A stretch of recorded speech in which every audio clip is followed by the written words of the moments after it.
A very good morning to you all. Welcome to Sunrise Daily today. I'm Chamberlain also. Don't you just love that new look? On the 1st of August, you're welcome. We're up bright and early. It's Lagos here. I'm Kayode Okikiolu. Not minding the fact that it's heavily cloudy out there. Depends on where out there. This Lagos. That's why I said Lagos here. Right. Lagos, before we go to Abuja. Amaya Makinde, good morning and welcome.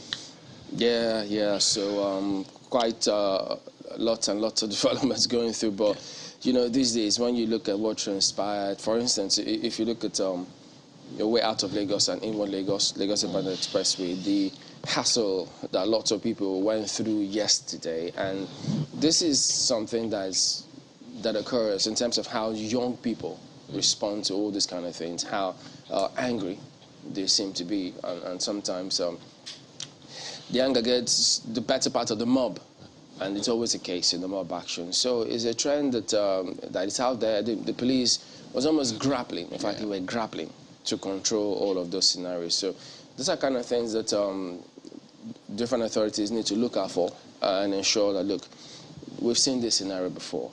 I mean, I think it was the AIG in charge of the Southwest who was telling the police, we can't afford another NSAS because it may have a huge dent, a huge blow on the existence or the life of policing in this country. So it's really worrisome. Absolutely. And that's no thanks to the unemployment that is out there, lots of idle hands. We don't know who these people are, where are they? So there's so many questions about all of this. No, especially that end, the Kara end. I've had cause, I've heard different experiences of people. You know, once there's traffic at a certain time, your heart starts beating fast. Because I've had people talk about robbery. I mean, that's on the other hand, really, because I think the conversation, yes, there was some accident, the youths were angry, they blocked the road. I thought that was maybe a bit extreme, because a lot of people, I had to fly that route, by the way, yesterday, all the way to Ibadan. And for a lot of people, it was hellish. It was hellish. A lot of people traveled Sunday morning thinking, well, it's Sunday morning, I'm going to beat the traffic, the usual weekday traffic. Everybody should be in their religious houses right now. And imagine this happens and everybody was stuck. I'm talking for hours. So there is that, I don't want to say maybe lack of discipline or some sort of just doing what you want to do, really. Because for people, it was scary. Look how old those idle hands. Policemen really had a tough time reining them in. I know they put out a statement eventually saying that they eventually reined them in, but it was a tough one. It took one of the stakeholders there, one of the heads of the markets, to come and tell the people, you know what, take it easy, okay, we'll sort this out. And then they hailed the person and then retreated. So this is what we have on our hands. There's a traffic angle. There is a security angle. I'm not sure what is being done to ensure security there is really tight, because I've had people being robbed. I mean, robbed in the most gruesome manner. So there's a security angle. We know this is a major economic route. So I think it's high time we paid more attention. And I'm talking for Lagos and for Ogun State, because there's always debate. Is this Lagos? Is this Ogun? Well, it is Lagos and Ogun. Let's work together to solve this one. You spent, I don't know how long you spent in that traffic. I had a virtual meeting at 10 a.m. yesterday, and I had an event at 12. So I said, let me have a quick head start so that by the time I won't be having my meeting or whatever engagement I have virtually in traffic. So I left home at 8 a.m. Come on, guys, I was going to Shagamu. Just down there, the stone throw, right? I spent 4 hours, guys. Whoa. 4 hours. I was in the traffic itself alone for about 2.5 hours. And I was just coming from between Shankisha and getting to Opik itself, spent about 2.5 hours. So talking about traffic, yeah, I've been there.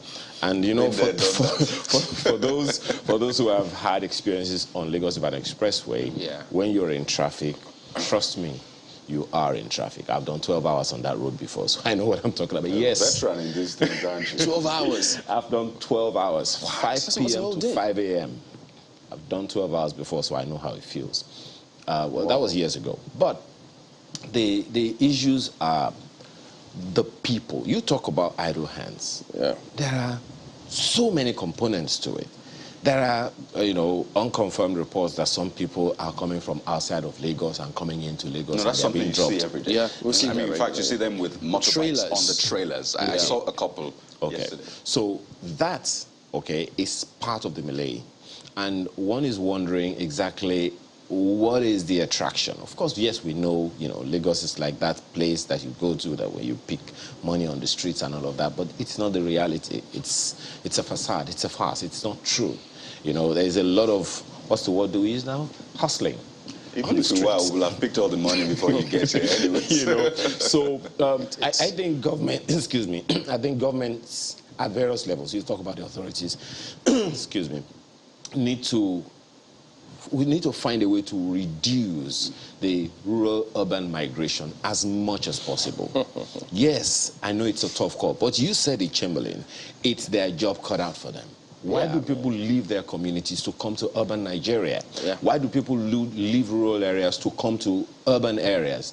It is because some things are missing in those rural areas. And it goes back to the issues of what are the economic opportunities that existed in those rural areas that made people stay there, that made people in urban Nigeria go to the rural areas. Where are those things? And why are those things not there anymore?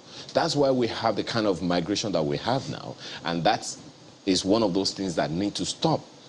Until we find a way to ensure that local government at various levels do the needful. Kara is under a local government, right? How come it's like that? Well, look, there are just so many components, as you said, you guys have said about all of these things, because we thought that there's a certain scenario that plays out. When you know that the state can identify you if you commit any crime, you be cautious. Yeah. But these chaps feel they're invincible to the state. Nobody can identify them.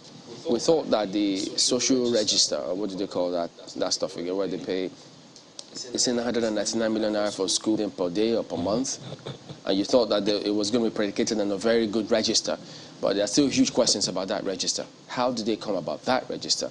So if that register is credible, why don't we use the same principle and get everyone on board such that you can have a social security system for the country? Should it be a national program or a state program? That thing that you just talked about. And that money that is being spent, I don't know.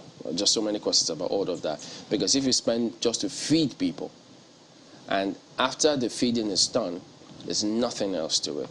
They don't get to contribute anything further than that to the society or to the economy. All that money, quote unquote, it's gone. Absolutely. It's hoping that in the process of at least cooking, some people are empowered. In the process of cooking for the students, they get to stay in school. I mean, that's the thinking, whether or not that is now the reality and we're seeing any sort of improvement or at least contribution to our economy and nation is another thing entirely.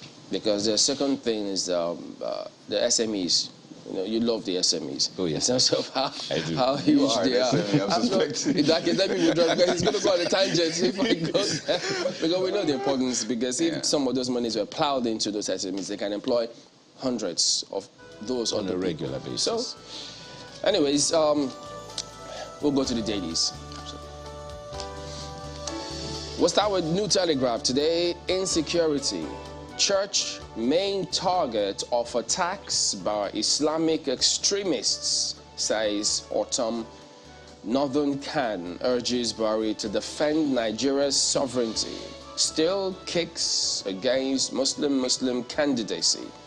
Terrorists being harbored in Ogun forests. That's ascribed to Gani Adams. I'll tell you this. I was in an Orthodox church yesterday, and you could sense the fear, even for vigils. And I'm talking about a church in a city center, an Orthodox church, and they were thinking, you know what, even conducting vigils is hard.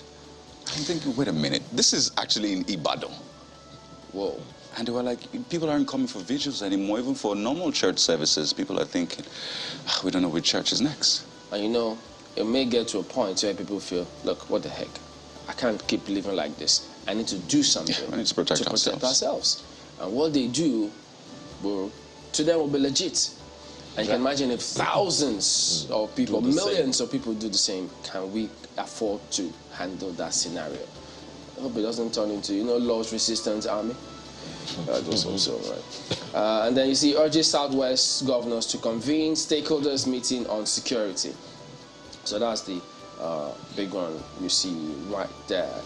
Nigeria's automobile sector comatose as import levy grosses 180 billion naira. Whoa. PDP crisis. Wike meets campaign team. Plans next move. As Tambawa Obasanjo meet behind closed doors. 2023 poll is about Nigeria's unity. That's ascribed to Atiku. So don't forget, your vitamin D supplements don't reduce bone fracture. That's ascribed to a certain study for the health aficionados. That's the Telegraph today. Ouch. Yeah. Sorry, right? This prescription is in the mud right now. Take a look at Leadership newspaper next, and this one focuses on security as well. Alleged security threat. Police place area commanders, DPOs on red alert in Lagos. Yeah, so that's a follow-up. I mean, the police has been speaking in Lagos about some of this alleged planned attacks and all of that. But take a look at the riders. It's not just in Lagos. Bandits kill 3 policemen, 25 others in Kogi, Sokoto. 4 informants arrested over Kuje jailbreak. Save Nigeria from collapse. Northern Christians urge PMB. And I imagine lots of Nigerians actually joining their voices to that as well. After all, this is the only country we have, right? This is our only nation. So let's make the best of it. So that's a focus for leadership. But something cheery, really. You know, they say what a man can do, a woman can do better. Well, it's true for this one. Commonwealth Games, Rafiat Lawal wins Nigeria's 2nd gold, sets new record. So we had a woman win the 1st gold, a woman win the 2nd gold. Both of them setting records. Oh, ye men, where are thou in football? They're supporting. Well, okay. Behind every right? successful woman. I didn't see anyone lifting that weight with her, really. It was just her lifting the weight. But hey, maybe the coaches and the rest. But way to go, Team Nigeria. Last time I checked, we're 9th on the log.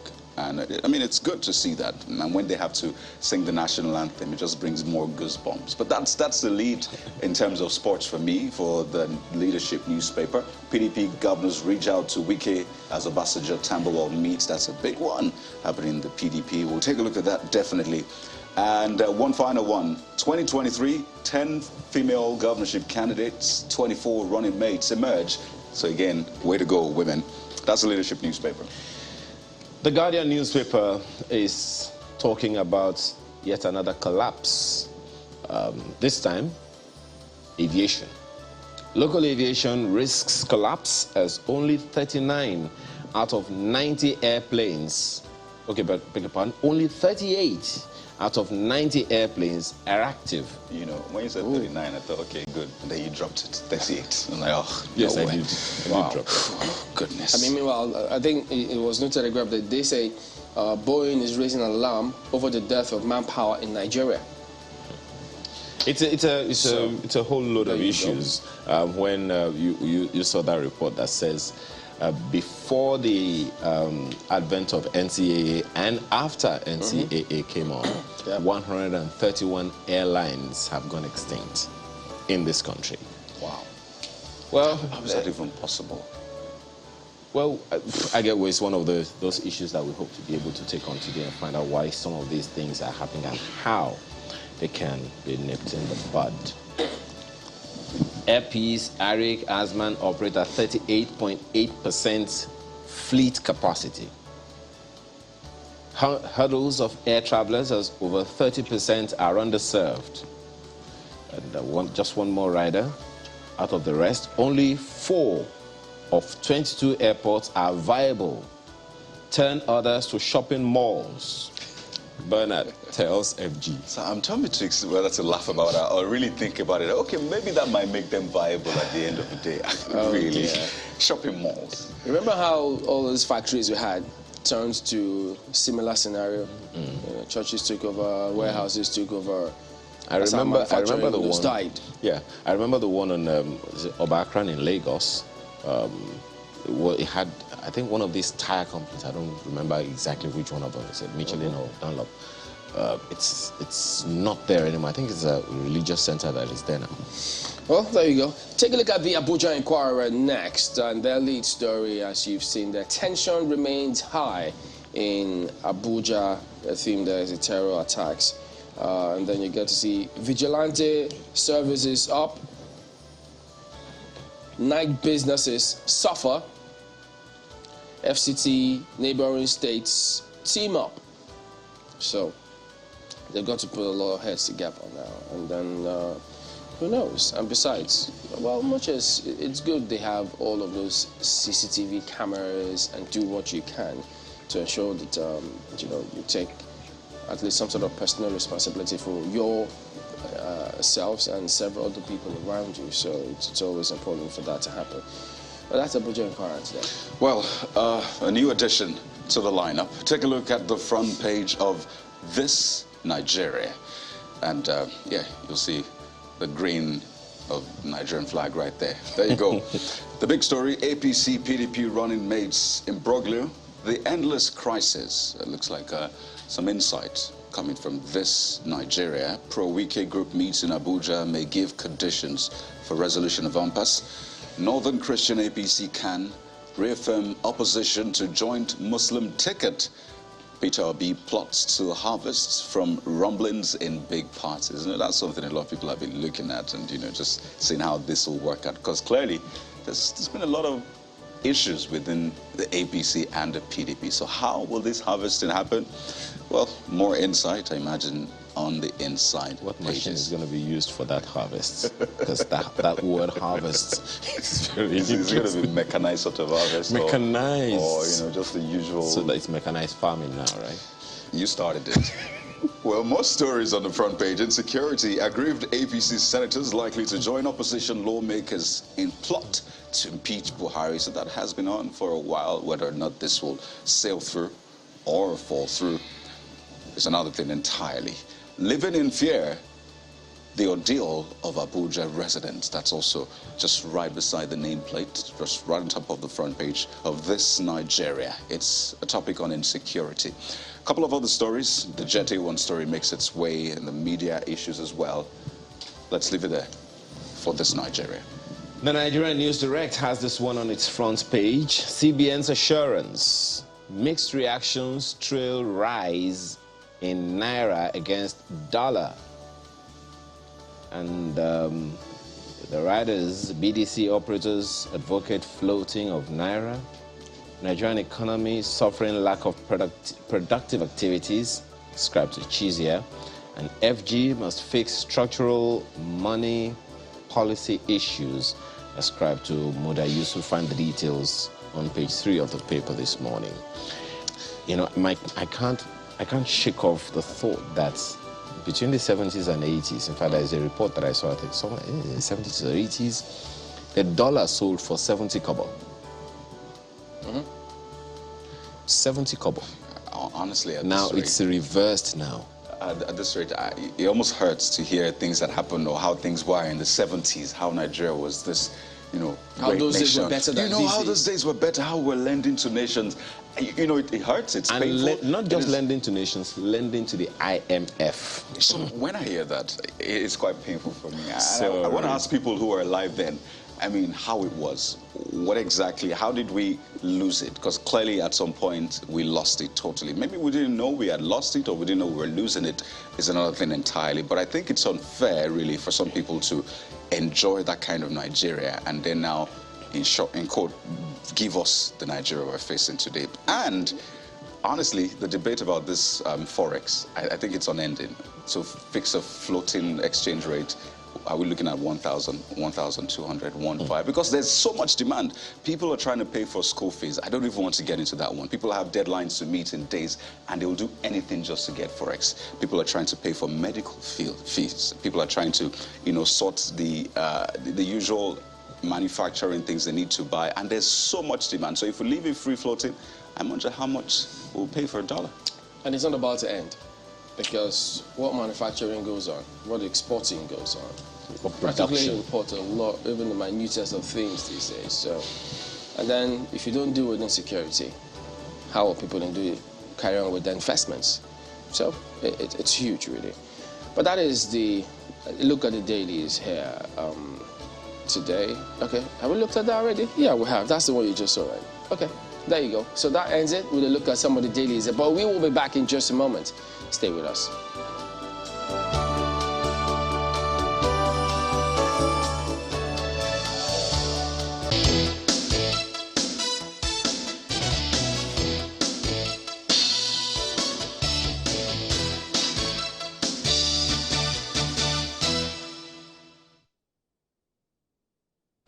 when he unveiled his vice presidential candidate. No right-thinking, a lover of this party, will say that the speech he made on that day was fair. No right-thinking lover of this party. Forget about the rent seekers. Forget about the scavengers. And I never reacted to it. I said, look, this party belongs to all of us. As far as I'm concerned, nobody. In fact, I had somebody told me that the national chairman said he spoke to me. With all due respect, he never called me. In fact, my audit came to me that, national chairman is on the phone. I said, how are you fine? Oh, this and that. I said, okay, I'm traveling. When I come back. So, let's everybody, since after 29th, 30th of May, not one person has come to talk to me. Forget about hiring journalists, press named people like Ruben Abati, who was a former chief press secretary to the president. Sometimes when you read or hear what he says, you begin to wonder, where are we heading to? No more investigative journalism. Nothing like that happening. People just stay on one place, concoct stories, say all kinds of things they want to say. But like I said, I remain silent. But I can't continue to remain silent. Nigerians must know what happened. Nigerians must know who are those that love them. Nigerians must know, are we serious about leadership of this country? It was. So I would urge everybody to be patient, After the commissioning of projects we have lined up, then we'll be able to speak to Nigerians and tell them what happened. It doesn't matter. It doesn't matter who is involved. I'm not a slave, and I will not be a slave. I'm a free born of this country. I must be able to say how things are. Whether it suits you, it does not suit you, it's immaterial. So the members of the public should please bear with us that we must put the records straight. If we don't put the records straight, history will not be happy with you.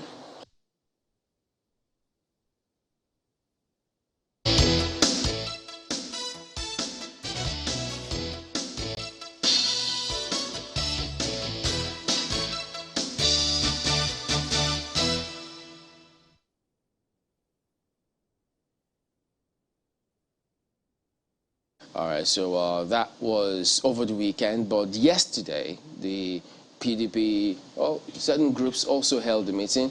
Governor Isomike was there, Professor Jerry Garner was there, and several others. And Professor Jerry Garner did speak after that meeting because it was held behind closed doors. So lots of people were just wondering and waiting, trying to see what exactly transpired there. What was the crux of the meeting? And they thought it may not be unconnected with what is going on. But how is that playing itself out? Should we take it, or how should we even run with those kind of narratives? We've got two gentlemen who are joining us this morning to shed light on that has a backstory on what's going on within the People's Democratic Party. We've got Mr. Kasim Afegba. He joins us from our studios in Abuja. He is a former spokesperson, PDP Presidential Campaign Council. And sitting beside him is, we also have Fabi Oladimeji, who is the Director, Special Support Group and Events Technical Committee, Atiku for President 2023. Gentlemen, good morning, and thank you for joining us on the program today. Well, thank you. Good morning. Thank you. Good morning. All right, so for onlookers, those who are on the outside, like us just trying to understand what is going on. I know they say this is politics. They know how to go about all of this. But Mr. Figba, starting with you. So all of this going on, is it, at the end of the day, I mean, they say they have a way of sorting themselves out and that we shouldn't make a mountain out of a molehill. How do you see all of these events that are happening at the moment? Well, thank you, Chamberlain. I'm sure you are aware that my position concerning PDP and the 2023 election has been very clear.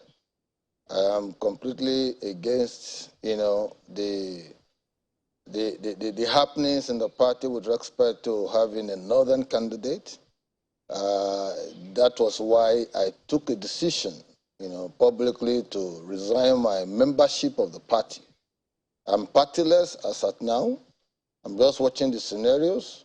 But the more mistakes PDP make with respect to 2023, the better for the polity, the better for balancing the algorithms of power in the country between the North and the South. I have said it repeatedly that as much as people are devoting attention into Muslim ticket, what is crucial more, they should look into the idea of having a Nigerian president from the Fulani extraction going to hand over to another Fulani of the North if PDP has its way. That would be a counterproductive measure, counterproductive reality in a Nigeria that is defined along North and South dichotomies. So for me, PDP will continue to have problems because ab initio they have anchored their presidential candidate on a platter of injustice. They have jettisoned the provisions of their constitution, which supports zoning. They said there is no zoning. So what you are going to be seeing is going to be an interplay of those forces of injustices, which to me has assumed a satanic dimension. So I'm not enamored in any way. I'm not going to lose sleep over that. The more PDP has crisis, the better for the country, so that there could be president of southern extraction to balance the algorithms of power in this country. Otherwise, we'll be headed towards another direction that will not be healthy for the politics of this country. Well, Mr. Dimeji, I mean, clearly, one man's meat is another's poison. And so for you, how would you interpret all of this? Well, thank you, Chamberlain, and good morning, Nigerians. It is clear that PDP, as a party in Nigeria, has taken a decision. We went into an election, which is the primaries that produced the presidential candidate of the party. And then today, we have a candidate that is focused on what is next. Secondly, I want to make it abundantly clear this morning that there's no crisis in PDP. Of course, a lot of people, everybody will not agree with you. You're deceiving in our homes. There are decisions you think that a member of your family will say, no, I'm not with you on this. There's no crisis in PDP. In your opening remarks, Chamberlain, you said it's like making a mountain out of a mole. It's clear that as we speak today, PDP has moved past the issue of the primaries. We now have a candidate. We have a presidential candidate. We have a vice presidential candidate. And we are moving to the next level. For us in PDP, we understand the dynamics and the happenings in Nigeria. We've been in government. We've done what we could at that time. We make mistakes, and we're working hard to come back and get Nigeria working again. That is it tantamount to making a mountain out of a molehill? Not that it was a categorical statement. But if you say there's no crisis within the PDP, so aren't there aggrieved persons? We just heard the River State governor speaking, and then several other governors almost on the same page. So how do we describe what they've been saying? Isn't it some sort of displeasure on their part? And if that were the case, does it mean that that doesn't matter? It cannot be considered as crisis? Chamberlain, it happens in politics. You can't get it smooth. You can't get it perfect in politics. And some people will certainly be aggrieved. But what matters most is how the leadership of the party is able to manage it. I still maintain that there's no crisis in the party, because who wronged who? Who did what? Atiku Abubakar emerged as the candidate of our party, and he went on to pick the vice president. The process that is transparent, that everybody knows. There were committees, there were selection committee, and they came up with a recommendation, which they did. So as far as I know, the issue of whether it's going to the south or going to the north has been laid to rest, and we'll see. We're moving on to the election. As far as I know, PDP has moved past all of this, and what we're looking at is how to win elections, working out to make sure we win the election for Nigeria. PDP remains the best choice for Nigeria as we speak. And I don't understand the fact that Atiku, the candidate of the party that has been chosen, understand this very much. You can't wish when it comes to I mean, criteria. You can't throw experience with, can't throw capacity away. So, and for me, we are clear about the vision, our vision, and we're clear about what we want to do, moving forward.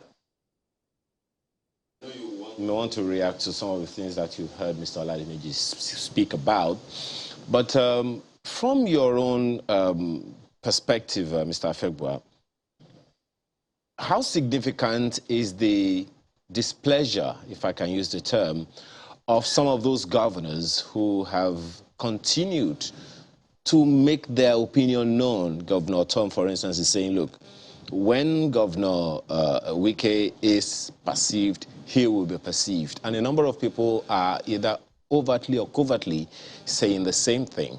How significant is that, given, as Mr. Oladimeji has said, that it's a party affair? We'll always find a way to resolve the issues. It's not the first time, even when you were in the PDP, that there was such a rift and it was resolved. Well, thank you very much. You see, the problem I have with scenarios and situations and systems in Nigeria, particularly in politics, it's always difficult for people to speak the truth.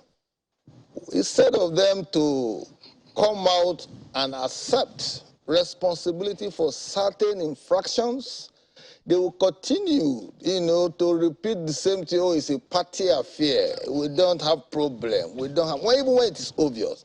I'm not surprised, because even the candidate of the PDP has told several lies on TV.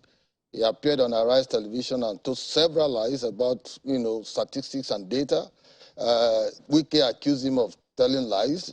Tinubu campaign organization accused him of telling lies. It's obvious, they've analyzed and all of that. So I'm not surprised. But one thing is certain. You cannot build, justice on injustice. You see, it will come back to haunt you, no matter how clever you are, no matter how smart you are. People talk about experience and capacity. I'm yet to see that. If you say experience, you don't have executive experience. You've never presided over a local government chairman position. You've never presided over a governorship executive position. You're only a vice president. That's the truth. But the point I'm making is this. You see, it is dangerous for parties to often jettison the provisions of their constitution to please, the whims and caprices of certain persons in the name of trying to, contest for election. And Iyorchia Ayu-led executive of the PDP is going to drive the party to the Golgotha, and I will be happy for that. You see, when I make my positions known oftentimes on issues like this, they normally poo-poo them. Oh, what is he talking about and all that? But it comes back to haunt them. I said this in Edo State during the election in 2020. Obaseki today have fashionalized PDP in Edo State. It's in two fashions. So the point is, when you don't drive your politics on the pathway of justice, fairness, and equity, you are going to be having interplay of forces that will continue to haunt the decision you have taken. You wanted to choose a vice presidential candidate, you didn't follow the process. You set up a panel, you follow a process of panel. The outcome recommended something else, you took another decision. If you know that you are comfortable working with Okowa, why did you, ab initio, accept a panel to be set up to look into the candidates? A man who came second in a convention, for example, has better political network across the country than the man who didn't contest at all. So I don't know how you reconcile that. Now, after the whole process, you want to go back and say, okay, the man has heard you spoke about the credentials you deploy in choosing Okowa. That means the man doesn't have the credentials. But yet, you want to go back to that same man to go and be pleading so that to resolve issues. For what? That is trying to be clever by half. So no matter how they go round, I want to see how they will sit down face to face with Governor Wike and be looking into his eyes and be telling him the kind of things that Wike will buy into. Wike is very smart, Wike is very bold, he's very courageous, he's got grit. So I know, I'm not his spokesman, I know certainly he's going to look them into the face and tell them. What Wike did yesterday was to hold a meeting with coordinators, those who supported this aspiration, to tell them, well, this is the situation we have found ourselves. It is not good for me to just leave you people like that without talking to you. So he spoke with them, he had a meeting with them. Joy Ghana, and some other persons across the country, they were all there. And at the appropriate time, I said he would take a decision of what to do. So for me, the more they keep saying there's no problem, the better for me, so that the problem that I see, that I know, will continue to eat deep into the fabric of their campaigns. Well, Mr. Oladimeji, it's quite interesting, politics in Nigeria. I mean, Mr. Fegbuwa has been a major player in your party, but today he seems to be even looking forward to some sort of collapse within the party based on some of the trends he has seen. And he said that you cannot build justice on injustice. Particularly Governor Wike spoke about, what he perceived as lies told by your candidate. I'm not sure you have spoken to that, but in addition to what Mr. Fegbuwa has raised about building justice on injustice and the choice of running mate in the build-up to where your candidate is right now. You may think that it is water under the bridge. You have gone past that. But clearly, he doesn't think so. Let me tell you, I wonder what injustice we're talking about here in PDP. We had a primary election that followed all the known process of the law. Those who were supposed to monitor that election, the INEC, every organ of the party participated, and we had a presidential candidate. I am yet to understand where the injustice came from in this. Then secondly, what lies has Atiku told? Even Governor Wike that was talking, I think he should have gone deep, further to tell me the exact lie Atiku said in the Arise television. Atiku only laid bare the facts of the matter. And what did he say? The question of his running mate came up and said, this is what I've done, I've taken a decision. Is that a lie? What other lies did he tell me? Did he say to Nigerians? So see, let us forget all this, this sentiment and all that. I want to tell anybody who cares to listen here that, number one, the party has not violated its own laws. The issue of zoning in the party still remains, the party said it still remains. Now, we've gone past that, like I said. I want to use this opportunity to correct certain misgivings that is being pushed out here by my brother. The party is clear on the zoning. And the party has taken decision on who his presidential candidate should be and where he should come from. The issue of vice president, there were 3 committees, and Nigerians know what happened. The job of most of these committees were to recommend who should be vice president, and 3 names were recommended. I don't know why we have to be playing this kind of politics where we are in this Nigeria today. I'm happy my brother said he's not the spokesperson to the Governor Wike. The Governor Wike said he's going to speak. We are waiting for him to speak. Nigerians are waiting for him to speak and tell the Nigerians what Atiku has done wrong. Atiku has not violated any laws. He has not wronged anybody. We had a process that was free, that was fair, that was credible, and the candidate emerged. If it was the issue, if it was just simply the issue of I've not been reached out, I've not been called, the process, Atiku said, there's been process to do that. So let Governor Wike come out and say, these are the lies that Atiku told about me.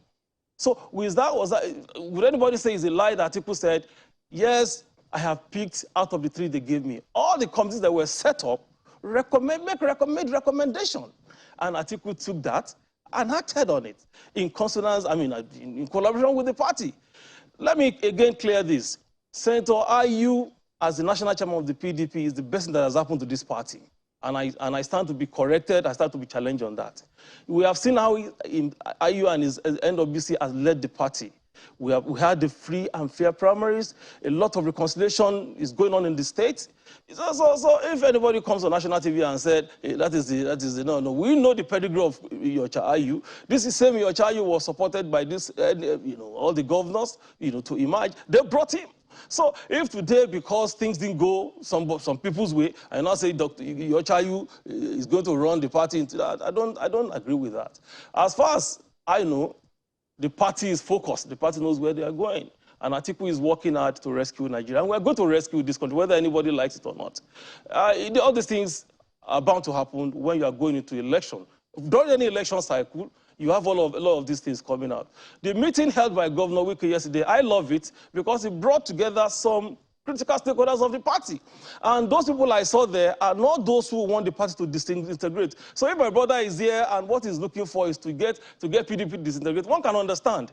So I will give it to him because he's not more a member of the PDP. He has been there before. So I want to tell Nigerians that just look out for Atiku Abubakar, look out for PDP. We are on it.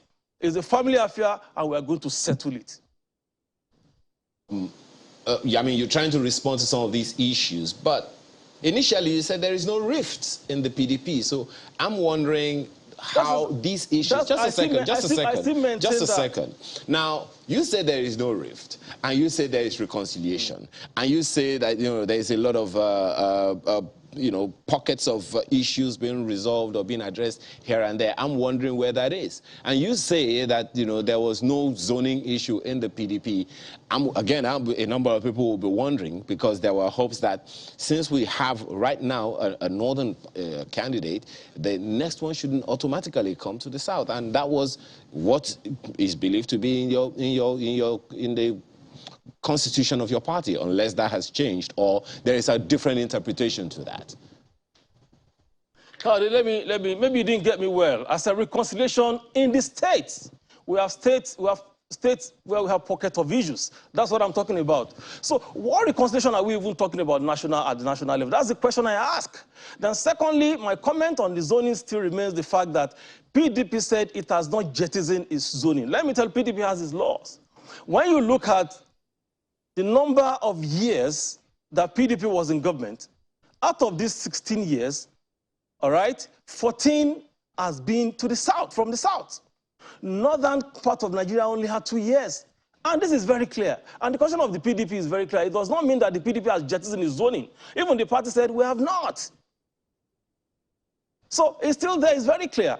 So the last president that emerged from PDP was from the southern zone of Nigeria. If anybody is talking of injustice, it's injustice to the north. And that's what the PDP is trying to correct. PDP has its laws, has its constitution, APC has its laws and has its constitution. So an APC will not determine how PDP runs its affair, because we have our own laws that guide what we do. Well, so that is very clear. So the issue of zone, like I said, is nothing. Right, I think the point has been made severally about this issue. I mean, people have said the PDP exists in the context of a wider Nigeria. So maybe you're trying to appease the north within the APC, within the PDP rather. But don't forget, that's actually the north of Nigeria. So questions about how you're trying to appease the north that has been in power for 8 years in your party in a larger context. It's just a mix of different things. But this conversation has gone on for too long. But there are a couple of other issues to raise, salient issues. And I'd like to go back to Mr. Febua because he's talked about, you know, building justice on injustice, talked about how there was a committee that was raised and your candidate of the PDP jettisoned, you know, the outcome of that committee. But Mr. Febua, one of the candidates you have spoken for, in fact, you've touched on that today in this conversation. The candidate of the APC said personally that the choice of his running mate was his to make. And I find that quite interesting because on the one hand, you think the PDP candidate should have gone with the recommendations of a committee, as you said. But for one of the candidates you support, he said it was his choice to make ultimately. And I wonder how, if that is fair to you, really, you know, essentially condemning the PDP's candidate for that choice. But for the candidate you at least have supported in times past and recent times, the APC candidate, you're not speaking to, you know, that issue, especially with the Muslim ticket. Don't forget, more people have left the APC as a result of that ticket than people have left the PDP as a result of the choice of the presidential candidate. Let me quickly correct certain impressions before I come to your question. You see, it is easier and very convenient for people to think that there are no problems in PDP. If you say you have not jettisoned zoning, how come you didn't choose your vice presidential candidate from Northwest? Since your candidate is from Northeast, you should have just chosen from Northwest because you have jettisoned zoning. The point is, zoning as provided for in Article 7, subsection 3C of the PDP Constitution, recognizes rotation of power between the North and the South, whether you like it or not. In 2019, opportunity was given to all the Northern candidates. You know, no Southerner contested, and that is clear. And secondly, you know, they are also in the habit of telling lies. PDP has presided over this country 16 years. Out of the 16 years, 13 years from the South, 3 years from the North, not 14 and 2. That should be corrected. Thirdly, you see, because they're in the continent, he said, what lies did Atiku tell? So many lies. He said Abraham Lincoln contested 5 times to preside over America. There was nothing like that in the history of America. He contested in 1860 and 1864. Those are the two times. And he was killed in 1865. So he didn't contest 5 times. Of course, he ran other elections in 1832, 1834, 1843, and 1858 before he contested for president. But those elections are not presidential. Congress, Senate, and all of that. That's another. So when he says Egypt, he said Egypt is 18 million population and they have 2 million police. It is not true. Egypt is 104 million people, and the police they have in their employees in the region of 500,000. So you don't go out and tell me that a man has capacity and experience and he's churning out very wrong statistics to expose his deficiencies in these areas. That is that. You're talking about the choice of candidate. I was a member of the PDP up until I resigned about a month ago. And what I understand is the normative order in PDP was the fact that the zoning as provided for was being jettisoned. Secondly, Iyochayu worked for, partisanly for the candidature of Atiku Abubakar, which is also against the run of play of the party. As we speak now, Iyochayu is from the north, chairman board of trustees from the north, chairman candidate of the party is from the north. Whereas PDP is strongest in the south with 9 governors, against 5 governors in the north. So when you keep looking at all of these dynamics and you think they don't matter, well, they will play out later. That is that. Coming about the choice, if you know you were going to choose, it's your prerogative to choose a candidate that is going to be your running mate, given your own criteria, you have no business sending the party to go on a 17-man panel to think for you. It would have just been easier for you to wake up in the morning and you pronounce the name you wanted. Nobody will crucify you for that.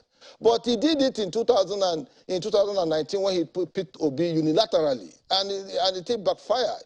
And so this time, he wanted to be clever by half, set up a committee. He still jettisoned the position of the committee. So the point is, I don't give a damn about what happens in APC. I'm not a member of APC. I'm only interested in southern candidacy. It can be Obi, it can be Tinubu. That's all I'm interested, because the algorithms of power in this country must shift and must be balanced in such a way that after 8 years of a northern presidency, of a Fulani extraction, you have to come down south. It's a requirement and it's a normative order that cannot be jettisoned. And if you play around it, if you jettison it and you keep 16 years power in the north, because if Abiyu wants to belong to power, he wants to be in government, you will be cultivating, crisis whose dimension will be unimaginable. You are still contending with banditry now and all of that. I'm sure you have seen some people down south go parading with AK-47 with heavily armed personnel and all of that. That's just to tell you of things that will happen. I am not praying for crisis. I believe in this country. I'm an incurable optimist. But for God's sake, we must do the right things at every point in time and not try to sweep every injustice under the carpet and think that, oh, people will understand. People will understand. I am not one of those persons. I am a Nigerian. I have the cognitive experience to understand, to discriminate between realities and what I see. I can speak to the fact that PDP has been very unjust to the southern part of the country in this respect. Because in 2007, when Obasanjo was president, Dr. Peter Odili was almost coasting hope of victory to be the candidate, until he was cautioned that it has to be between north and south. That was why Umaru Yar'Adua came on stream. May God bless his soul. Nobody thought he was going to die. So he served 3 years. He died May 2010 before Goodluck Jonathan took over, and that has led us to where we are today. And at any rate, in the name of this zoning, Atiku Abubakar has gone to ACN, he has gone to APC, he was part and parcel of APC, was defeated in 2015 and all of that. He still came back to PDP again, all in the name of zoning, trying to make sure that he contests. And I'm saying that this level of desperation is satanic for the healthy politics that we are looking forward to. And when you tell them the truth, you are being marked for being a bad guy or whatever. So that's my position. All right, Mr. Fabi, in addition to the response that you like to give about what Mr. Figbo has said, I'd like you to also speak to what Governor Wike said, as sending people to him to come and placate him.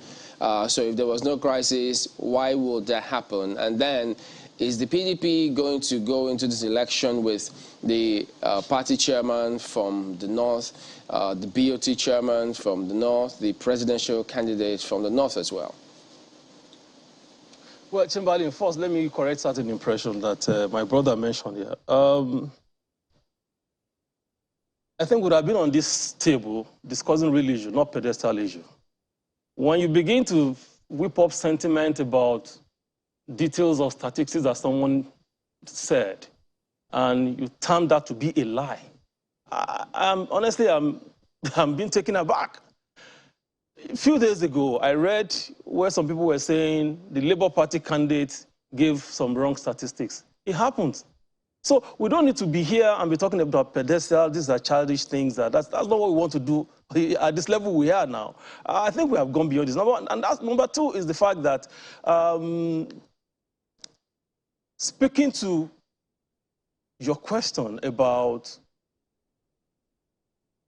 the issue of what Governor Wike said, even when I listen to Governor Wike, he hasn't said anything bad, apart from the fact that he called his elders liars. He called the leaders of the party, those who formed the party, scavengers and all whatnot.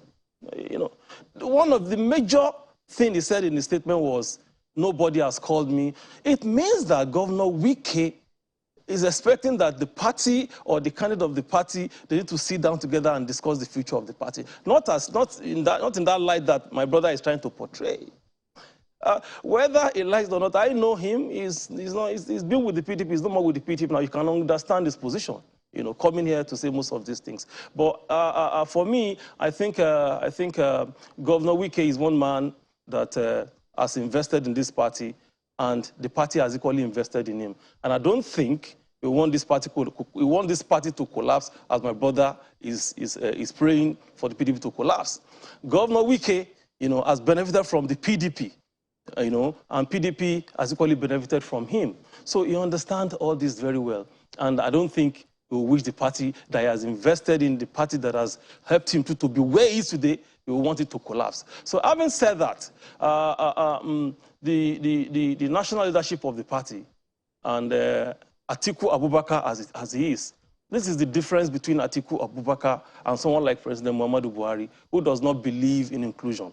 Now we have 36 plus FCT, and everybody must be carried along, everybody must be part of it, and that is what Atiku is doing, and that's what he's going to do. He does not believe in excluding anything. If he has said, I'm sending somebody to Governor Wike, they contested this election together.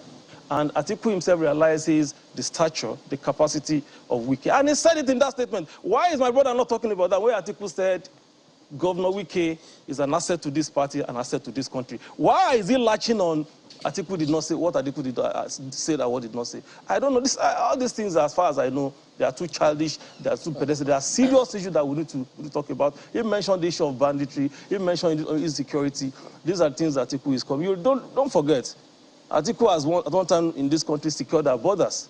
And can anybody tell me he cannot secure this country? So as a custom officer, fantastic track record. You've not spoken to one of them. Vice president.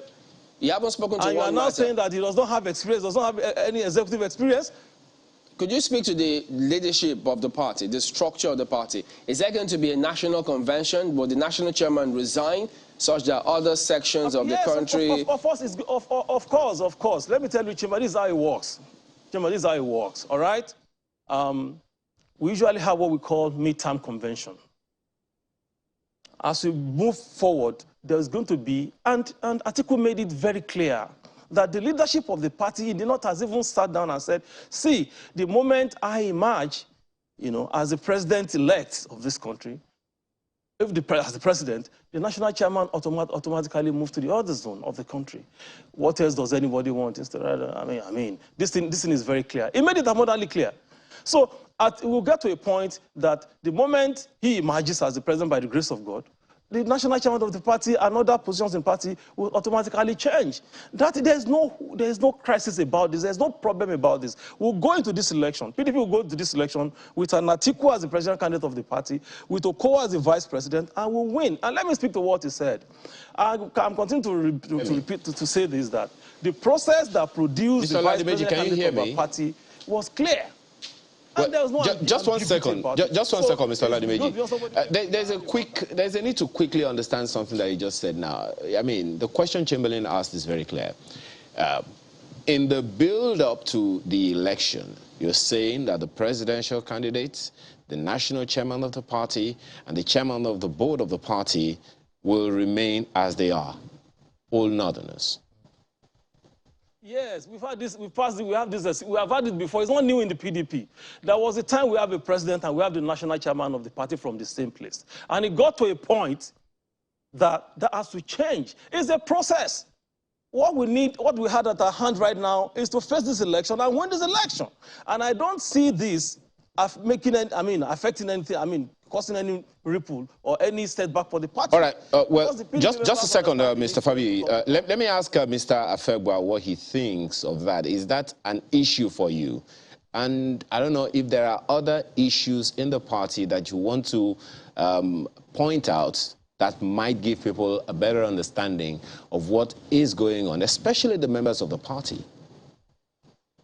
Kayode, thank you very much. I think, you see, I will keep on dwelling on the fact that when people are not used to telling the truth, when subterfuge is the name of the game, manipulation and gerrymandering, then you continue to get the kind of results and positions where people will be shying away from speaking the truth to power. The point is, Iyochayo on his own promised to step down if a candidate comes from the part of the country where he comes from. He hasn't done that. He should be honorable enough to do that. He said he's a man of pedigree who is standing trial with EFCC. Oh, well, that is the pedigree they are talking about. He spoke about Atiku being a first-class custom officer who and this. Of course, he has forgotten that some of us have statistics and information about him. He shouldn't.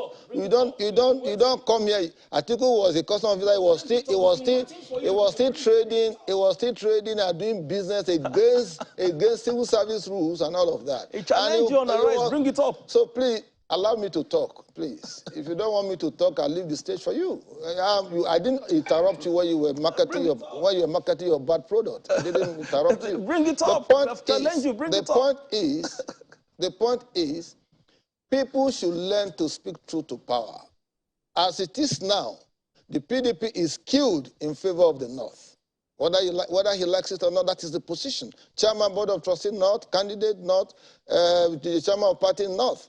And against the zoning principles of the party, as enshrined in its constitution, body of laws that should define and dictate the operation of the party, was jettisoned because of certain ulterior interests. Now they've achieved their aim, and they still want us to swallow the fledgling of their dishonesty and their manipulation. No problem about that, but people will speak at the polls. So my point is, it is injurious to the health of Nigerian politics for you to have a northern candidate that will be spending 8 years by May 29, 2023, to be succeeded by another if their wishes were to become horses.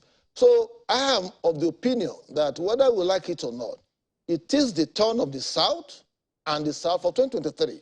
Whoever the South decides to put forward, I'm expecting that the northern aspect will also support them. And that is why I commend, and I will continue to commend the northern governors of APC.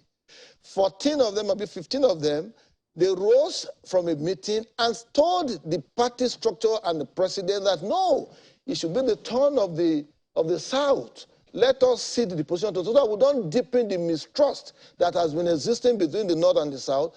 If we decide to choose another candidate from the North. Don't forget that the party chairman of APC was almost making the pronouncement that Lawan Ahmed, Senate president, was the consensus candidate and all of that. But all of that was put to rest by those heroes.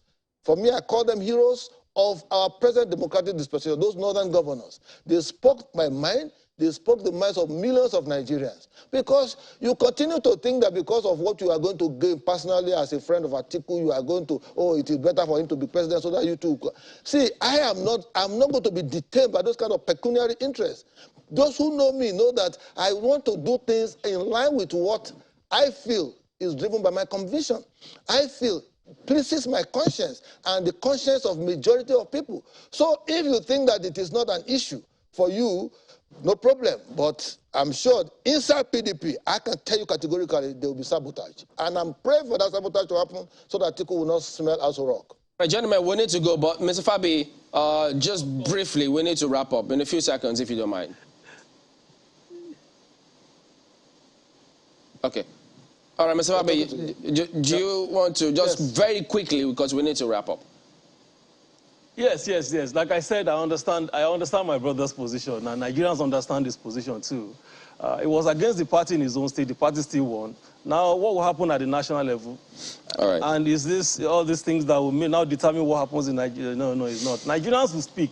All right. At the polls. So with the polls. They know what they want. They're tired of government of APC. They needed a change. They needed somebody who people can, and they see that in Atiku. All right, we need to wrap up then. That has learned his lesson. We have to thank you both. All right, Mr. Fabi Oladimeji is Director Support Group and Event Technical Committee Atiku for President 2023, as well as Kasim Afegba, who is a former spokesperson of PDP Presidential Campaign Council. He's partyless, as he says. Gentlemen, thank you both for coming on today. All right, we will be back in a moment. Stay with us.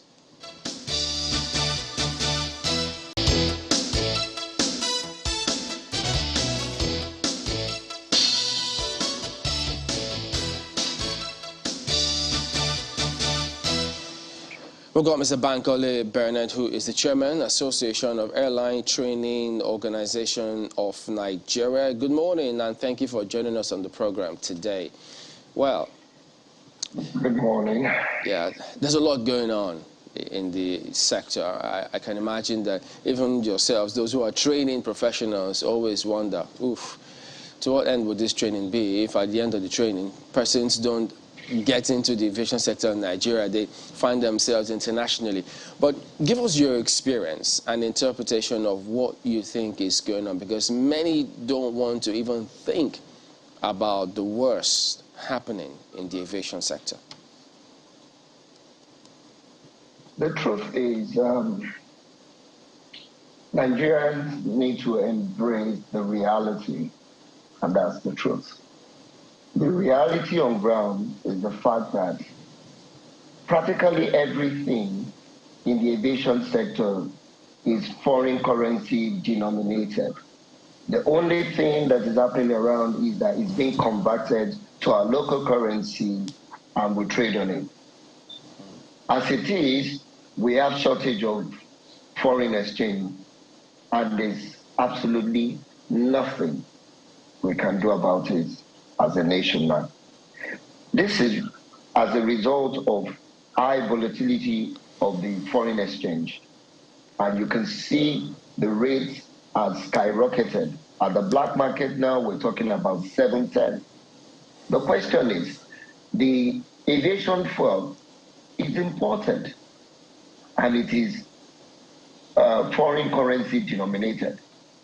How on earth are they going to sell at a price that will be suitable for the airline, and the airline in return cannot sell their ticket at the price that will be suitable for the passengers?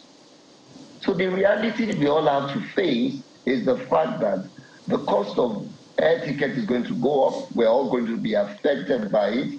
There's nothing we can do about it. However, the government can always intervene. And I think that's the aspect we need to start looking into. Yeah, you know, there's need for government intervention at this particular point in time. Okay, well, when you say the cost of the ticket is going to go up, many I thought it's gone up already. I hope you're not still saying, look, it's still going to go further up because, whoa. Oh, trust me, it's still going to go higher. Look at it this way.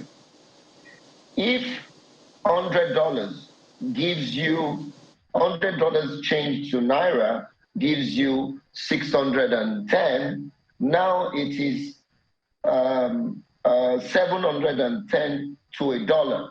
It means that it has reduced to the dollar has gained more ground, and you're going to have more Naira chasing fewer dollars. So it's going to be, cost of tickets are going to go higher. That's the truth. Cost of ticket is going to go higher because everyone is going to be affected by this. Now, listening to your scenario, when you say everything is dollar denominated, you'd have thought that, well, the players in that sector know that and they should be thinking about a way out. But how do we situate when the airline operators said, look, can they be given license to import the product? So how do you situate that? Because that is still going to be dollar denominated since it's based on importation. So shouldn't they have been thinking about what's the way out to make sure we insulate that sector from the vagaries of the dollar denomination of that particular sector? But that is one man speaking for himself, as far as I'm concerned. Not for the group? Look, if you're speaking for the group, are you saying that the AON is going to set up a depot and start to import aviation fuel? It just doesn't make sense. Let's be realistic. The challenge, you are in the business of running an airline, not in the business of importation of aviation fuel. So if you want to diversify, then come out and say to the world that you're diversifying. And I always believe in focusing your core competence, which is moving passengers from point A to point B. We heard him say that that was the position of the group. Look, can you please explain to me, what will importation of fuel by a group due to the situation on ground? We're not talking about scarcity. That's not the challenge we have. If they're willing to pay the price that the fuel marketers are asking for, certainly they will have the fuel. So why do you want to go or embark on importation of aviation fuel? It just doesn't make sense. Well, business. I think we need to address the real issue here. What is the real issue here? Aviation fuel, the price of aviation fuel has gone up, which has made it impossible for you to sustain the current price of your ticket. Right. So if they are allowed to run their business without hindrance or putting into consideration of the price, nobody's going to be talking about importation of aviation fuel. So the question then is, the fact here. The problem here is the scarcity of foreign exchange. And because the dollar is not available as such, it has resulted in constant increase in the exchange rate. So let's speak to that. You can land at that point. As of today, dollar is at 720. We don't know what this week is going to be like. Right. And since we do not know what this week is going to be like, it means that the cost of tickets is going to continually go up. Oh dear. So what happens to that, I mean, the whole meetings we saw in March, all of those agreements that were said to have been reached, you know, with the NMPC, that the National Assembly brokered, clearly that did not yield any fruit, or if it has, we're not seeing the fruits. But sticking to the point you made, and perhaps maybe there's some sort of backward integration if an airline operator wants to then go into, you know, aviation fuel. But you think the major point is Forex. And I'd like you to explain to Nigerians, and maybe those in authority, because I imagine that everybody should understand this. When you say scarcity of Forex, I saw Emirates' statement as well, speaking to Jet A1, how it is that they even approached, you know, those supplying, saying, let's pay in Naira, and said, this is not possible. It is in dollars. We need you to pay in dollars. What does it mean, this scarcity of foreign exchange? Is it that you approach banks or operators approach banks and banks say, well, we don't have Forex or we can't give you beyond this? Is it that you approach the Bureau de Change and they say, well, we're not allowed to do this? What exactly, what kind of brick walls are you hitting with Forex? Maybe Nigerians need to understand this part. And the truth is this. Foreign exchange is another way of the government subsidizing quite a lot of things. Let's state the facts here. When the parallel market is stating something different or there's a huge gap between the parallel market and the official rate. What that simply means is that the government invariably is subsidizing by giving you a rate that is not in reality with the economics.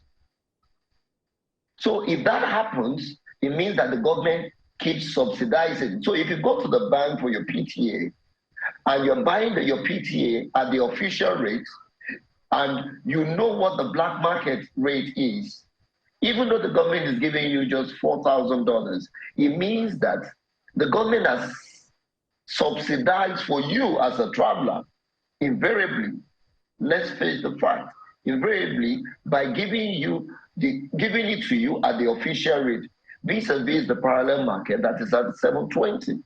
So there's a huge gap.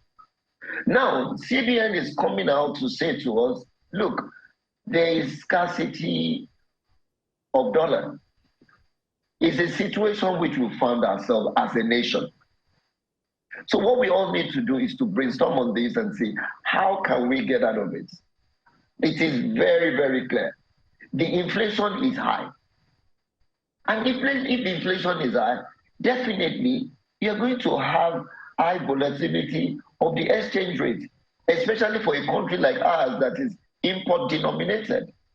We rely a lot on imported goods, both the aviation fuel, the aircraft parts, the training, everything is practically imported, dollar denominated.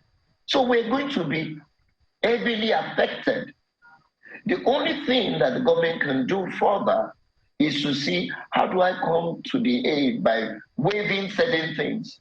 Okay, due to what is going on right now, can we defer certain charges we place on these airlines to help the economy stabilize, especially this particular industry?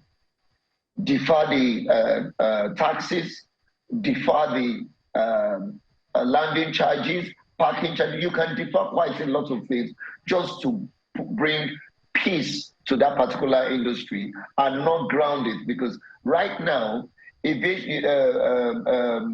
travel seems to be the safest and the quickest to get around the country. So we cannot afford to ground such industry.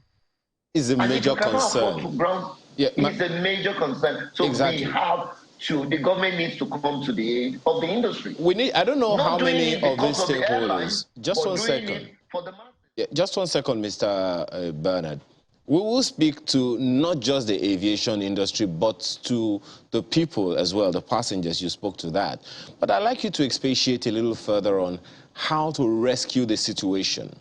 It's gotten bad before, but I don't think it's ever gotten this bad. It's a current report making the rounds now that over the years in this country, 131 airlines have been grounded up until now, before and after NCAA came on board. On the front page of one of the papers this morning, the Guardian newspaper to be exact, says local aviation risks collapse because 38 out of 90 airplanes are the only ones that are active.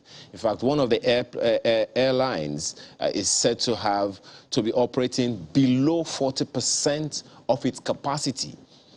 And all of these, if the figures continue to go up, it would mean low patronage of passengers and consequently the collapse of the aviation sector. So how do we reverse those things? You've mentioned some fees that government may need to consider maybe stepping down or reducing for now. How do we safely reduce whatever it is that needs to be taken out so that the aviation sector can at least survive and hopefully eventually thrive? Thank you very much. Let me take you back to during COVID. During COVID, the airlines were not flying. The government came to their aid. There was an intervention. The intervention helped the airlines to get themselves back on their feet and be able to take care of certain costs that are sacrosanct to their operations. Here we are, that we're being faced with high volatility of the exchange rate. This is something that happens in the life of an economy. And the thing that is responsible for high volatility is when inflation is very high and there's practically no productivity is low, and economic and political instability is all we're experiencing, then you have high volatility of foreign exchange. But we found ourselves in this situation. The business itself is dollar denominated. Let us have that at the back of our mind. Everything about aviation is dollar denominated. The question now is this: what is the government going to do to rescue this industry? Because if it continues like this, you're going to see the dollar get to 1,000 naira being exchanged for $1, and it means that the cost of your ticket is probably going to triple, and there's nothing you can do about it. The airlines will reduce capacity, and when they reduce capacity, they will only now survive no longer on volume, but on yield. Okay. Because the yield must meet their needs. All so right. the government intervention is all we can ask for at this particular point in time. Just one more thing. Does the government... Pardon me, just one more thing, because if you can do this in 60 seconds, that would be lovely. So, as a way to perhaps suggest further solutions, what is wrong with an alliance or a merger of the airlines in the country to survive? Look, the truth is this. How many players do we have in the industry that were preaching alliance or merger? What are we talking about? We need to come to reality. The thing there is this: how can we, even the ones existing, how can they work together in such a way that once I've purchased my ticket, I can use it on another airline to fly, and we'll have like a central bank that settles this. But the issue at hand goes beyond that. The issue at hand now is a crisis which we've all found ourselves. So even if they merge, it still does not solve it. That's the truth. All right. If they merge, it still does not solve it. There's a financial crisis as a result of foreign exchange. And it's only the government that can come to the rescue of the industry. And if the government can rescue the industry at this critical time, then things can get better in the future. All right. Bernard Bankole, Chairman, Association of Airline Training Organization of Nigeria. Thank you very much indeed for your time today. Thank you. Thank you for having me. Well, back in a moment. We've got some grounds to cover still. Don't go away.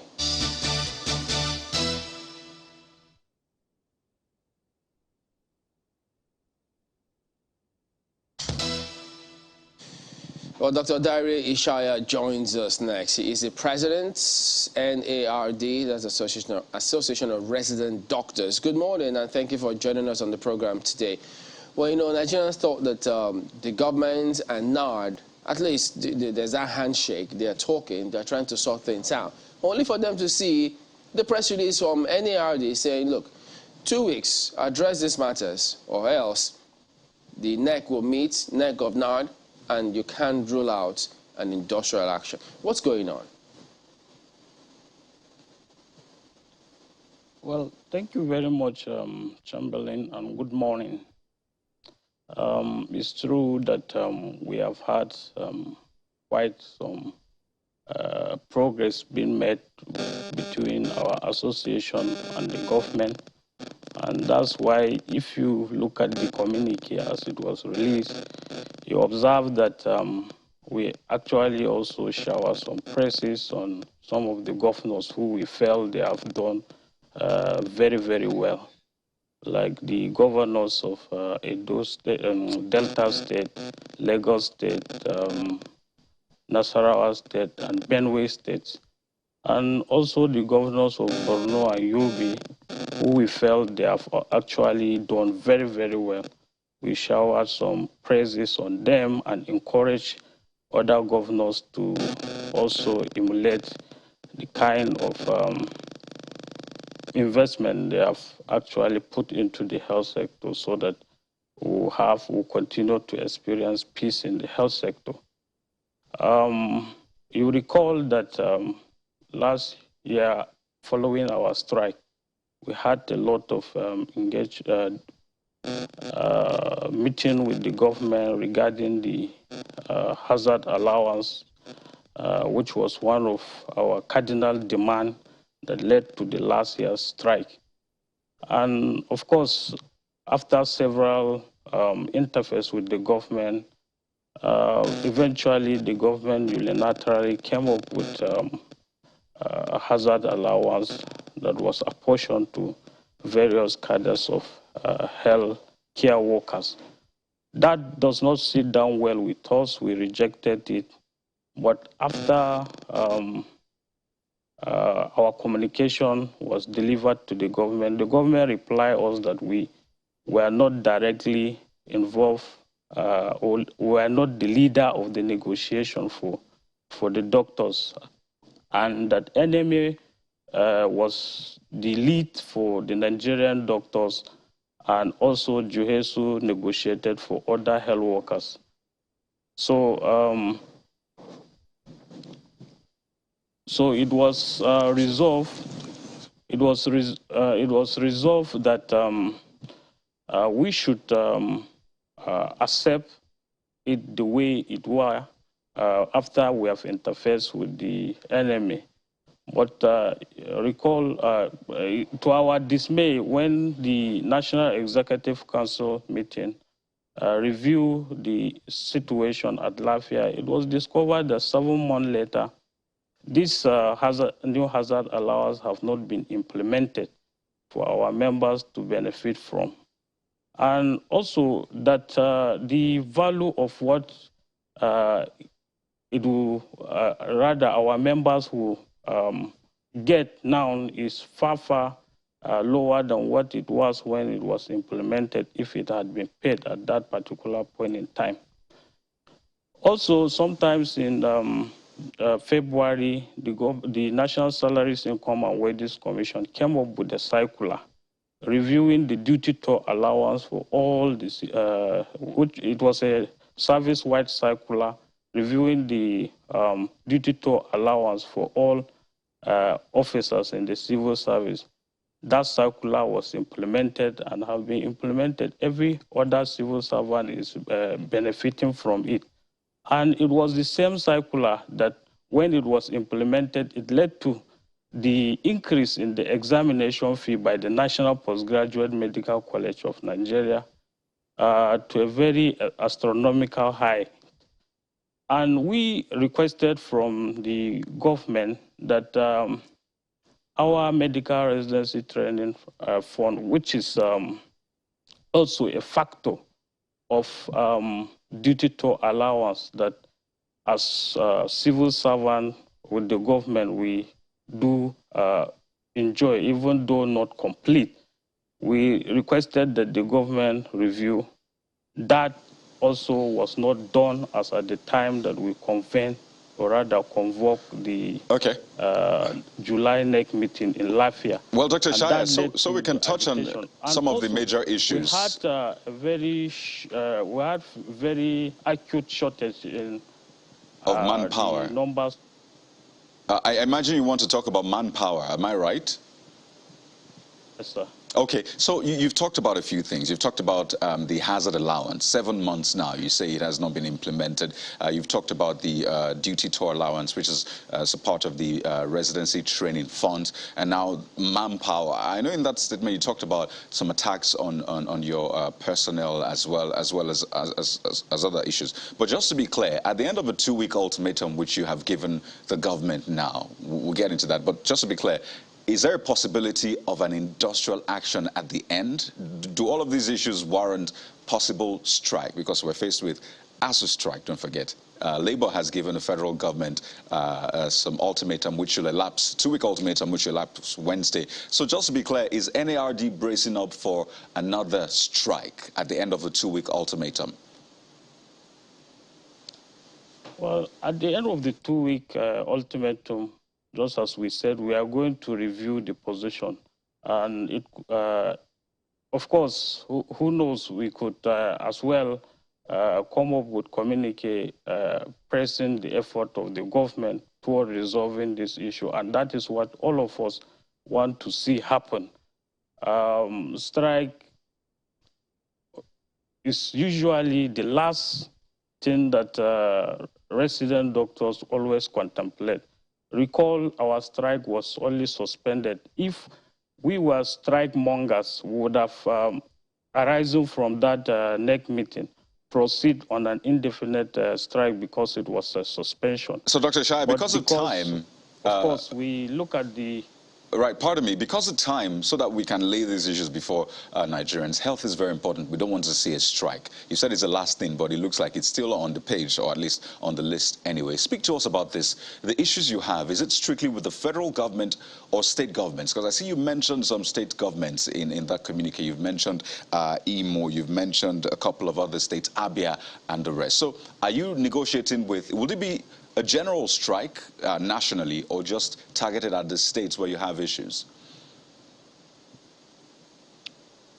Well, that will be for the NEC actually to determine, but I want to tell you Nigerians that Abia State have been on strike. Our doctors in the Abia State University Teaching Hospital have been on strike for almost a year now.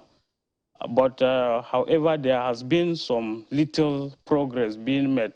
As at the last meeting that the Association of Resident Doctors in that Abia State University Teaching Hospital had with the governor and our representative, it was agreed that the governor was ready, the government of Abia State was ready to release 7 months of the salary arrears within 1 week, and also implement the medical residency training Act, or domesticate the medical residency training act within the state.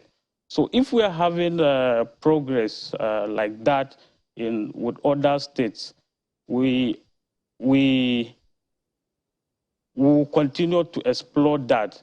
But however, if progress are not being made, then the NEC will consider everything and will make an appropriate decision when we reconvene in the next 2 weeks. You know, largely when these issues arise, it goes to the federal government. Almost always issues with the federal government. But then there are, you know, in that same communique that you released, there were praises for some state governments and a cry for help for some state governments. Exactly how does this play out? In what percentage, if you like, would we be laying the issues or dividing the issues within the federal government and the state governments where things aren't going the way NARD expects?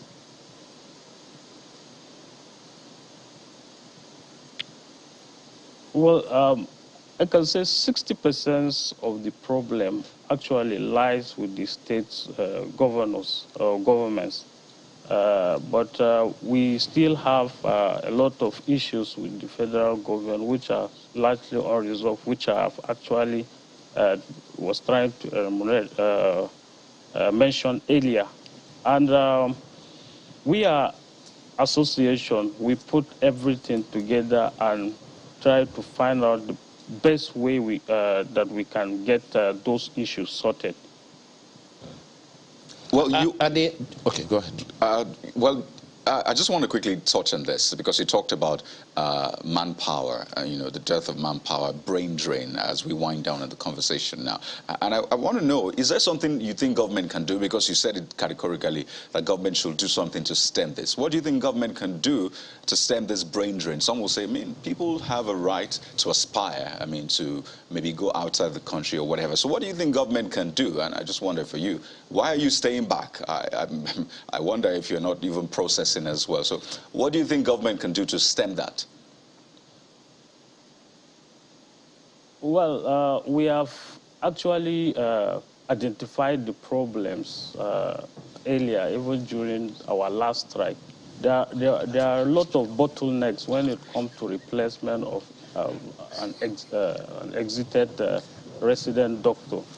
And there was this proposal that all those bottlenecks, there's a need for a committee that will not have to be going through the chief executive of the hospital will not be having to pass through all this bottleneck to get resident doctors replaced once the committee come into function. But largely, we still have the bottleneck existing, and that committee, as it was proposed, have not yet been constituted, and so we are still having the problem. And this largely is bringing a lot of untoward hardship because of the rate and volume of our colleagues that are immigrating from this country due to the economic realities and a lot of insecurities that we have. Okay, some urgent call for actions right there. We're hoping that all parties involved will get to the table and sort all of this out. But we do thank you for coming on today, Dr. Dare Ishaya, President of NARD. Thank you very much, Dr. Mr. All right, we're back in a moment. Don't go away.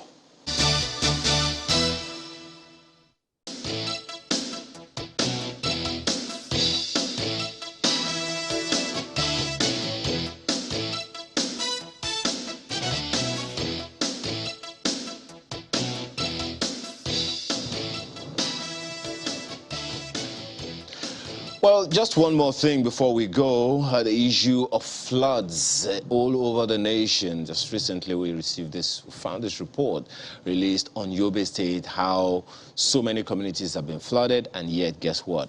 The people refuse to leave because they don't know where else to go. And it's not only Yobe, of course. Countless communities in Lagos. Let's go straight to the conversation this morning with Professor Mansour Bako, who is Director General and Chief Executive Officer of NIMED. Thanks for joining us this morning, Prof. Thank you.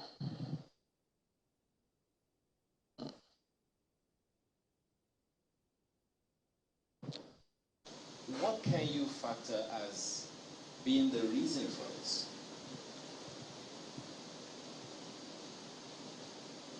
Say again, please. So from time to time. All right, Prof, he was just trying to find out, look, in terms of you giving us a general scenario in terms of how, is there any immediate cause of concern at the moment? Yeah, thank you very much, and good morning, Nigerians. You recall earlier this year, precisely February, we've issued out our seasonal rainfall predictions, which highlights areas of possible extreme events, especially between the month of July and September. And also that was followed up by also annual flood outlook that was issued in April by a Nigerian Hydrological Agency, and which all serve as early warning tools with decision support informations and advisories for different stakeholders, especially regarding floods in the country. So the summary of the forecast as issued in February was that Nigeria was going to have a normal and above normal rainfall. And this also was also triggered by issues of extreme events that we have seen of recent in Lagos, which was flooded some weeks ago. And this followed up with flood episodes in Yobe and many parts of the north. Presently, the ITD is at its peak, more than 20 degrees north in Niger Republic, and the most active weather system lies in the northern parts of the country. So we've issued enough early warning signals to different user stakeholders, and most of which contains mitigative and adaptive measures that should be taken by different MDS, especially city planners, urban and regional planning departments and agencies of governments, and of course also the Nigerian Emergency Management Agency, NEMA. But I think what we're seeing is the issue of non-compliance to some of these advisories, whereby residents tend to deposit refuse in drainages, and also at times also we cut down a lot of trees around communities, which triggered overland runoff. So the general scenario now is that we're going to see more of this flood because the recent analysis we have run on the SPI, which gives soil moisture condition in the country, that there's a lot high soil moisture with little amount of rain could have a lot of floods, as we are seeing. Another reason also is concretization, especially in urbanization. In most urban areas, we tend to do most of the construction without considering creating green covers. And this also requires a lot of planning because even drainages requires information from NIMED to be able to design appropriate drainage that could evacuate excess runoff.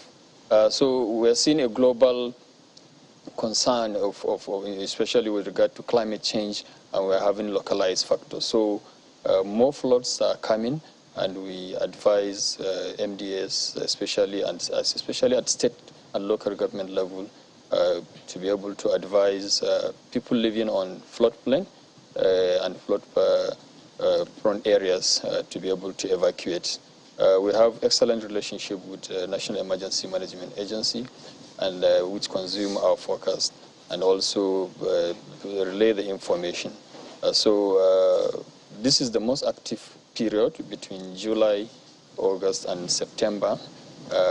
It's only the Southwest that is having a few weeks break now with regards to rainfall activities. Well, Prof, you said recently that weather forecasts are important to absolutely everything that we do, from going out in the morning, to going to the market, yes, to going to the farms, even to health issues.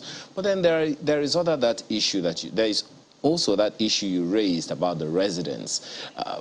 It's a little bit confusing because one wonders, there is a responsibility for various stakeholders, as you mentioned, ministries, departments, and agencies that ought to do one thing or the other to ensure that things don't get as bad as they get. So, are there consequences for such MDAs that do not do the needful? One of which is warning people about these things and avoiding a case in such an example in Yobe where some residents refuse to move from a flooded area.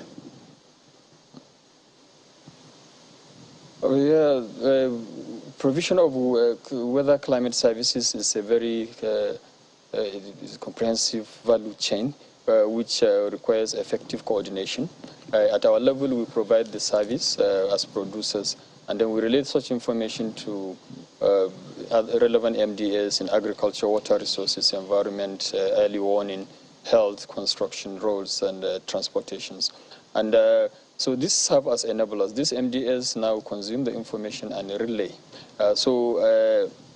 And the most critical aspect of in the value chain is there's a scenario, a slogan that is termed early warning requires early action. So the missing link we are having is the response. We've been relating and downscaling most of this forecast because we involve various stakeholders during our seasonal climate prediction and public presentation that was issued in February by our minister, and also at state level. So response is the issue now, how communities consider weather, climate information and forecast, and also how they respond to it. Because early ab initio, we think that weather has been a natural phenomena and human being has nothing to do about it. But we have realized that with uptake of weather information, you attain to avoid risks by more than 90% and also improve livelihoods. In terms of response by MDAs, I can say at the federal level, we've been experiencing excellent relationship with horizontal coordination and flow of information, and even getting feedbacks. But there's an element of mislink down the vertical link with the state governments, and we always advise that state governments should align their activities, especially with relevant MDAs that relay such of this information. I will give an example with agriculture and also early warning. So in some states that we've had collaboration under certain partnership, communities even at district level get such information through their what they call climate change agents and lead farmers.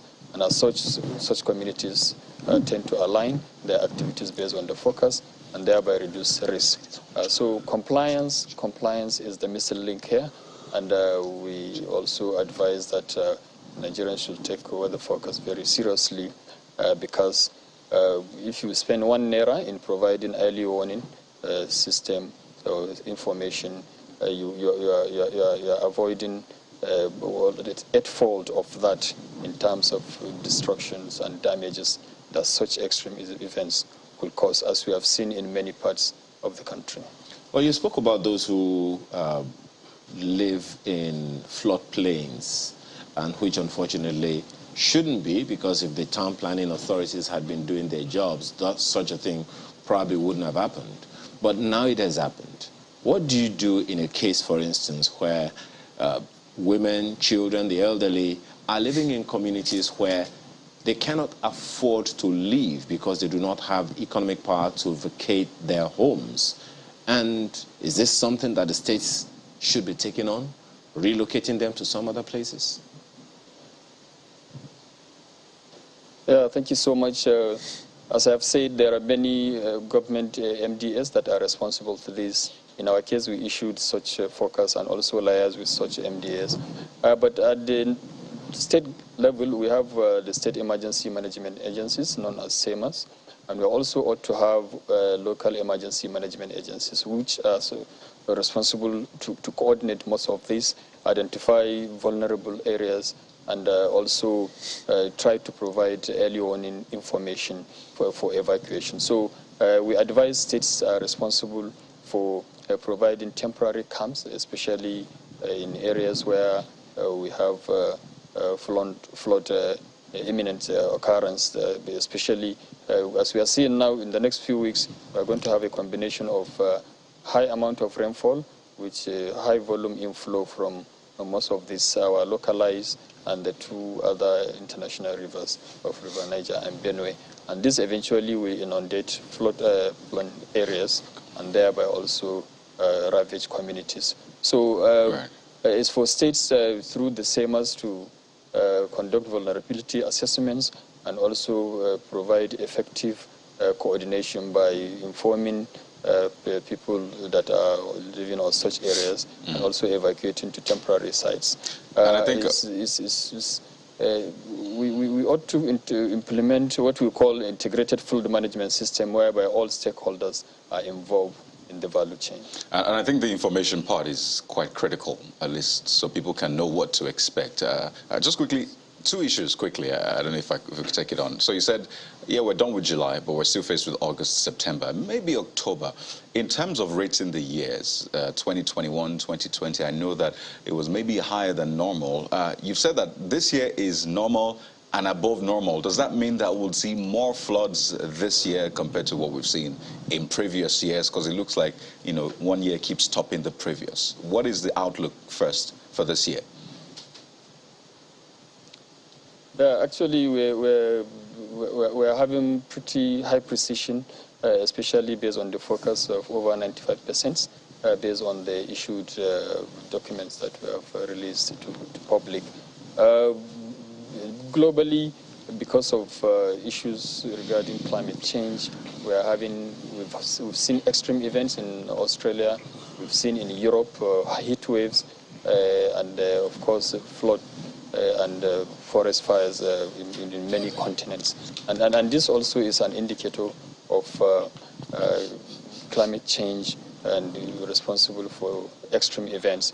In the last 1.5 months, in June precisely, we've had the hottest month ever also recorded globally. So this year is going to have, as compared to last year, a little bit above normal activities with more rains. The issue is we are having a warmer atmosphere, and a warmer atmosphere means that there will be more evapotranspiration and thereby more rainfall activities.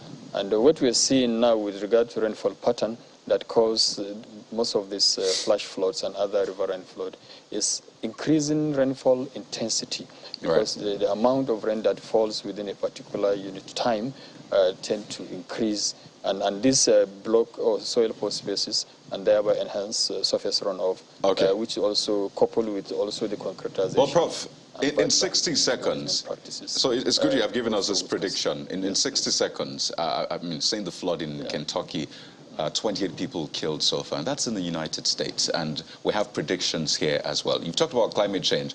The president just appointed a head for the National Council on Climate Change. Apparently that's the position. For us as a nation, really, is there any stopping this by what we do? Yes, prediction, but in terms of climate change, our activities, is there a way we can do something to reduce this? If you can do that in 60 seconds.